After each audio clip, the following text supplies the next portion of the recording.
ತಾಯೇ ಎನ್ನ ಭಿನ್ನಪವನ್ನು ಅಮ್ಮ ಕೇಳು.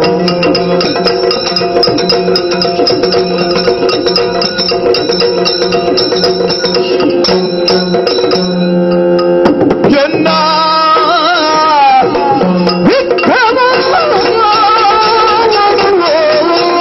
ಹೊರಲಿ ಕೇಳ ನಡೆಯಲು ಅಮ್ಮ ನಡೆಯಲು ಅಮ್ಮ ಕೇಳು ಅಮ್ಮ ಕೇಳು ಅಮ್ಮ ಕೇಳು.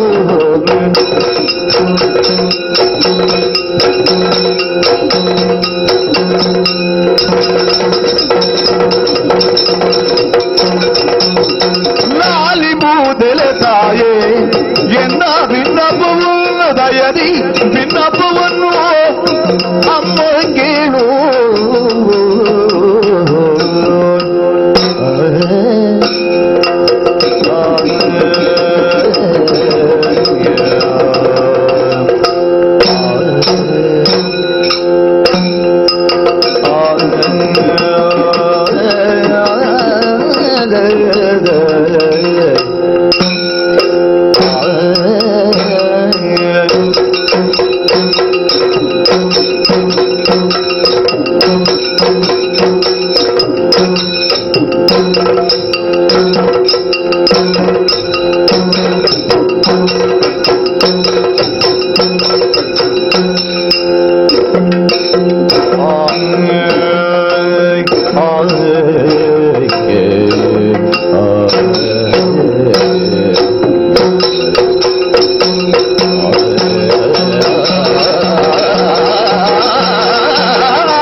ಅಭಿಮನ್ಯು, ಏನಮ್ಮ ಇಕ್ಕೆಲದಲ್ಲಿ ಯುದ್ಧ ಸಿದ್ಧವಾಗಿದೆ ಎಂದ ಮಾತ್ರಕ್ಕೆ ಪ್ರತಿಯೊಬ್ಬರಿಗೂ ಆಸೆ ಇರ್ತದೆ. ನಮ್ಮ ವಿರೋಧಿಗಳಿಗೂ ಜಯಲಲನೆಯನ್ನು ನಾವು ತರಬೇಕು ಎನ್ನುವ ಆಕಾಂಕ್ಷೆ ಇದ್ರೆ ತಪ್ಪಲ್ಲ ಮಗನೇ? ಖಂಡಿತ ಅಲ್ಲ. ಆದ್ರೆ ಅವರಿಗೆ ಸಿಗಲಿಲ್ಲ ಎಂದ ಮಾತ್ರಕ್ಕೆ ದ್ರೋಣಾಚಾರ್ಯರಿಗೆ ಸೇನಾಧಿಪತ್ಯವನ್ನು ಕಟ್ಟಿದ್ರು.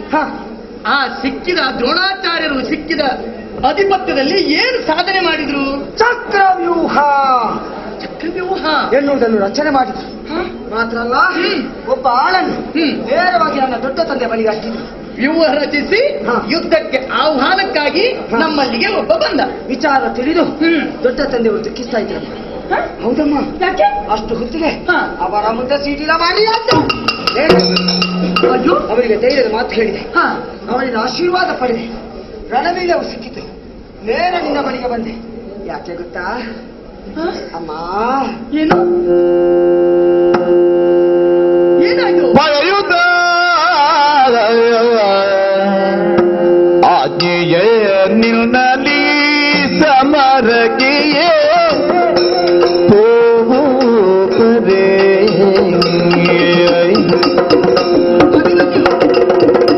ಅಮ್ಮ.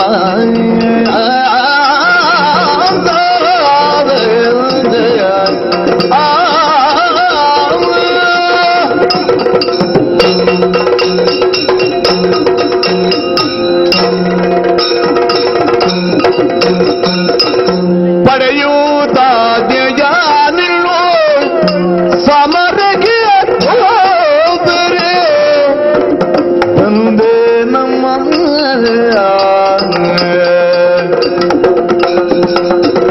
ಉದಗಿ ನಿಲ್ಲದಲ್ಲಿ ತಾಯಿ ಹರುಚದಿ ಕಳುಗಿದು ಎನ್ನ ಕಳುಗಿದು ಎನ್ನ ಕಳುಗಿದು ಗೋದಾಯೇ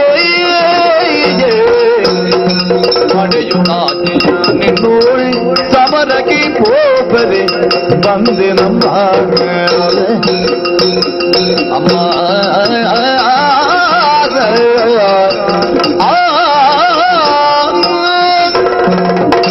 ಆ ಕಾಮ ಜನಕ ರಕ್ಷಿಸಲಿ ಎಂಬುದಾಗಿ ಹರಸಿ ಅಮ್ಮ ಅಮ್ಮ ಅಮ್ಮ ಯುದ್ಧ ಕ್ಷೇತ್ರಕ್ಕೆ ಧರಿಸಿ. ಯುದ್ಧಕ್ಕೆ ಅಭಿಮನ್ಯು ಯಾತಕ್ಕಿಂತ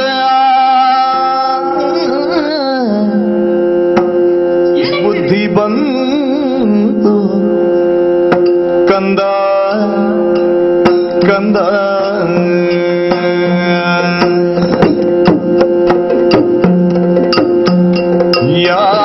ಯಾತಕ್ಕಿಂದ ಬುದ್ಧಿ ಬಂತು ಕಂದ ಕಂದ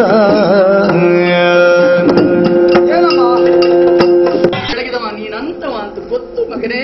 ಮತ್ತೆ ಆದ್ರೆ ಹಾ ನೀನಿದು ತನಕ ಈ ಹಿಂದೆ ನಿಮ್ಮವರೊಂದಿಗೆ ಹಾ ಆಟದ ಅಂಗಳದಲ್ಲಿ ಹಾ. ಚಿಣಿಕೋಲು, ಚೆಂಡು, ಬುಗುರಿ ಆಟವನ್ನಾಡಿ ಅವರನ್ನೆಲ್ಲ ಗೆದ್ದಂತೆ ಅಂತ ಮಾತ್ರ ಭಾವಿಸಬೇಡ ಮಗನೇ. ಚಾಚ ಕಂದ, ಏನಮ್ಮ ಅಲ್ಲಿ ಆಗುತ್ತಿರುವಂತಹ ರಣಕ್ಷೇತ್ರ ಎಂಥದ್ದು, ಏನು, ಯಾವ ರೀತಿಯಾಗಿ ವ್ಯೂಹವನ್ನು ಬಲಿದವರು, ವ್ಯೂಹ ಬಲಿದವರು ಯಾರು ಎನ್ನುವ ಕುರಿತಾಗಿ ಕುಲಂಕಷವಾಗಿ ನೀನು ಯೋಚಿಸಿದ್ದೀಯಾ ಮಗನೇ? ಕೇಳಲಿಲ್ವ ಮಗನೇ? ಏನು ಉಭಯ ಕುಲಕ್ಕೂ ಪಿಲ್ಲೋಜರೆನಿಸಿಕೊಂಡಂತಹ ದ್ರೋಣಾಚಾರ್ಯರು ಆ ಕುಂಭ ಸಂಭವ ಹಾ ಅವರನ್ನು ಯುದ್ಧಕ್ಕೆ ಎದುರುಗಡೆಯಲ್ಲಿ ನಿಂತರೆ ಹಾ ಪ್ರತ್ಯಕ್ಷ ಪರಮೇಶ್ವರನಿಗೂ ಗೆಲ್ಲುವುದು ಅಸದಳ ಎನ್ನುವ ನಾನು ನುಡಿಯುತ್ತದೆ ಸುಳ್ಳೇ ಹೇಳು ಮಗ. ಆ ಕಾರಣಕ್ಕಾಗಿ ನೀನು ಹೋದಿ ಅಂತಾದ್ರೆ ವ್ಯೂಹ ಭೇದ ಅಲ್ಲ, ನಿನ್ನಿಂದ ಸರ್ವತ ಆಗ್ಲಿಕ್ಕಿಲ್ಲ ಮಗ. ಆ ಕಾರಣಕ್ಕಾಗಿ ಅಲ್ಲಿ ಹೋದೆ ಅಂತಾದ್ರೆ ಅವರನ್ನೆಲ್ಲ ಮೋಹ ಮಮಕಾರ ಬಿಟ್ಟು ನಿನಗೆ ಬಿಡುವ ಹಾಗಿಲ್ಲ ಮಗ.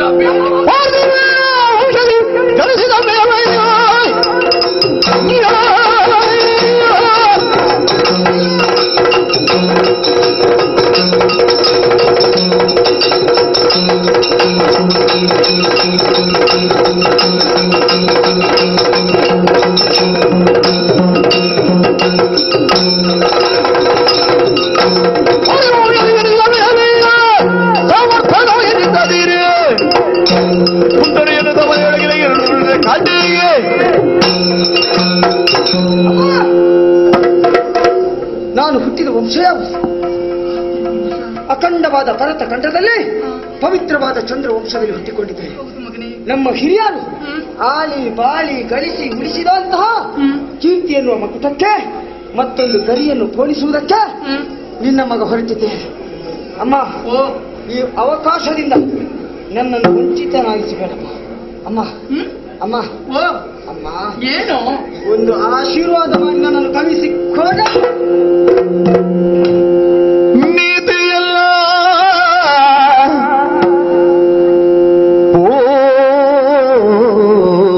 ಓದು ಇಂದು ಮಗನೇ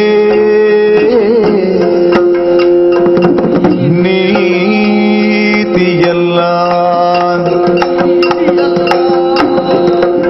ಓದು ನೀತಿಯಲ್ಲ ಓದಿನುವುದು ಕಂದ ಕಂದ ಕಂದ ಎನ್ನ ಘಾದಿಸಿ ಹೋಗಯ್ಯ ರಣಕ್ಕೆ ಮಗನೇ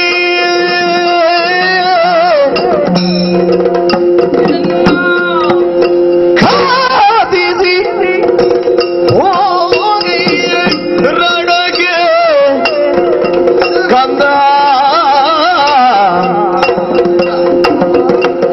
ನೀತಿಯಲ್ಲ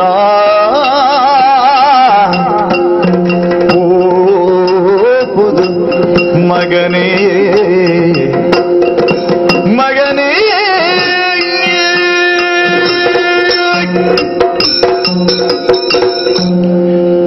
ಅಭಿಮನ್ಯು, ಅಭಿಮನ್ಯು, ನಿನ್ಗೇನಾಗಿದೆ ಹೇಳು ಮಗನೇ?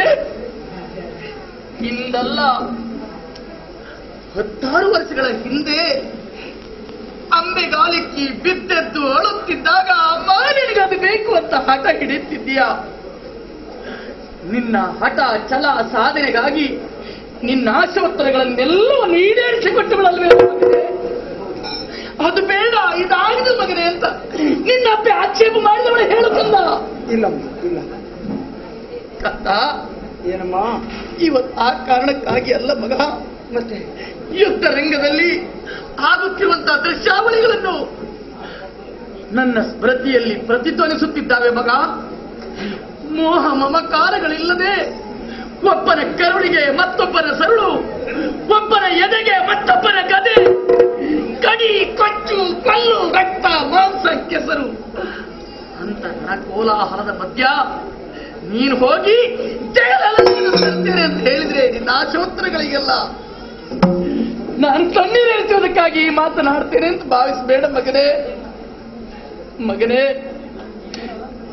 ಅರ್ಜುನ ಸುಭದ್ರೆಯರಿಗೆ ನೀನು ಮಾತ್ರ ಮಗನಲ್ಲೂ ಅಲ್ಲ ಕಂದ. ಇವತ್ತು ತಂದೆ ತಾಯಿಗಳಿಗೆ ಮಾತ್ರ ಮಗ ಅಲ್ಲ, ಒಂದು ಹೆಣ್ಣಿನ ಕತ್ತಿಗೆ ಕರಿಮಣಿ ಕಟ್ಟಿದ ನೆನಪಿಟ್ಟಿರುವ ಮಗ ಮಾತ್ರ ಅಲ್ಲ ಮಗ. ಇನ್ನು ಕೆಲವೇ ತಿಂಗಳುಗಳು ಕಳೆದ್ರೆ ಮಗುವಿಗೆ ತಂದೆ ಆಗ್ತೀಯ ಎನ್ನುವ ಪ್ರಜ್ಞೆ ನಿನಗಿರ್ಲಿ ಮಗ. ಕಂದ, 10 ಮಕ್ಕಳು ಸತ್ರು, ಇದ್ದ ಮಕ್ಕಳ ನೆನಪು ಹೋಗದಂತೆ, ಸತ್ತ ಮಕ್ಕಳ ನೆನಪು ಹೋಗದಂತೆ ಮಗ. ಕಂದ, ಅಭಿಮನ್ಯು ಯಾಕೆ ಈ ರೀತಿಯಾಗಿ ನೀನು ಆಟ ಹಿಡಿತಾ ಇದ್ಯಾ? ಕೆಟ್ಟೊಡಲಿಗೆ ಉರಿಯನ್ನಿಕ್ಕುವುದಕ್ಕಾಗಿ ಈ ರೀತಿಯಾಗಿ ಛಲ ಸಾಧಿಸ್ತಾ ಇದೆಯಾ ಮಗನೇ? ಆಗ್ಲಿ ಕಂದ, ನಿನ್ನಪ್ಪೆ ನಿನ್ನ ಆಸೆ ನದುಮುತ್ತಾಳೆ ಅಂತ ಭಾವಿಸಬೇಡ ಮಗನೇ. ಚಿಮ್ಮುವ ಚಿಲುಮೆಗೆ ತಣ್ಣೀರನ್ನು ಎರೆಯುತ್ತಾಳೆ ಅಂತ ಭಾವಿಸಬೇಡ ಕಂದ. ಇದು ನನ್ನ ಅಮ್ಮನ ಮಾತು ಕಂದ. ನಿನ್ನ ಆಶೋತ್ತರಗಳನ್ನೆಲ್ಲ ಈಡೇರಿಸಿಕೊಟ್ಟವಳು ನಿನ್ನಪ್ಪೆ. ಇದನ್ನೊಂದನ್ನು ಬಿಡ್ತೀಯಾ? 3 ಲೋಕದ ಗಂಡನ ಹೆಂಡತಿ, ಮತ್ತೆ ಶ್ರೀಕೃಷ್ಣನ ಭಗಿನಿ, ವೀರ ಅಭಿಮನ್ಯುವಿನ ತಾಯಿ. ನಿನ್ನ ಆಶೋತ್ತರಗಳನ್ನು ಈಡೇರಿಸ್ತೇನೆ ಮಗನೇ. ಆದ್ರೆ ನಿನ್ನಪ್ಪೆ ಒಂದೇ ಒಂದು ಕೋರಿಕೆ ನೀಡುತ್ತಿಲ್ವೇ ಮಗನೇ? ಅಮ್ಮ, ಅಭಿಮನ್ಯು